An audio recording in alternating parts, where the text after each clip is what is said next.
Baru saja Presiden memimpin rapat internal kabinet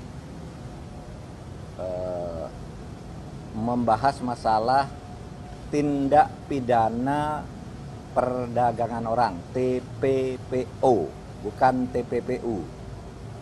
Ya. Begini, kita punya masalah dengan tindak pidana perdagangan orang, di mana orang dikirim ke luar negeri lalu menjadi budak-budak yang dianiaya atau terlibat dalam kejahatan-kejahatan dalam sebuah pengiriman tenaga kerja yang ilegal. Dan tadi Pak Benny Ramdhani itu melapor kepada Presiden, pada 1 tahun saja mayat yang pulang karena TPPU itu mencapai 1.900 orang lebih. Khusus di NTT sampai dengan bulan Mei itu sejak Januari sampai Mei khusus di NTT saja sudah mencapai 55 orang mayat pulang karena perdagangan orang. Oleh sebab itu Presiden tadi menyatakan melakukan restrukturisasi Satgas, tim tindak pidana perdagangan orang. Kemudian memerintahkan ada langkah-langkah cepat di dalam sebulan ini untuk menunjukkan kepada publik bahwa negara,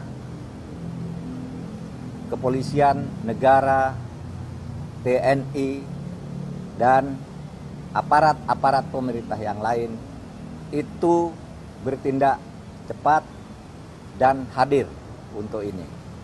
Saudara, saya kemarin memimpin sidang KTT ASEAN Pilar Polkap. Nah, di situ semua negara ASEAN meminta kepada kita, Indonesia, agar mengambil posisi kepemimpinan di dalam tindak pidana perdagangan orang ini. Karena bagi mereka tindak perdagangan orang ini sudah begitu mengganggu kehidupan bernegara mereka, karena ini adalah kejahatan lintas negara dan sangat rapi kerjanya. Sementara kita sendiri terkadang sudah mengetahui simpul-simpulnya tapi terhambat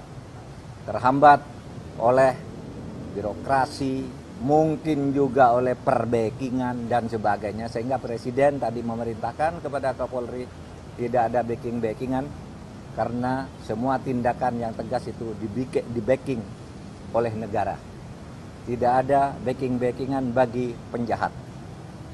Backing bagi kebenaran adalah negara, backing bagi penegakan hukum adalah negara. Itu dari saya.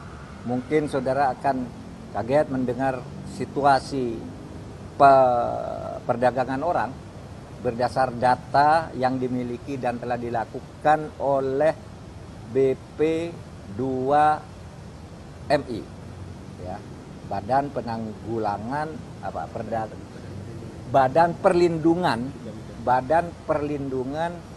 Pekerja Migran Indonesia, BPPMI, BP2MI, Badan Perlindungan Pekerja Migran Indonesia. Silakan.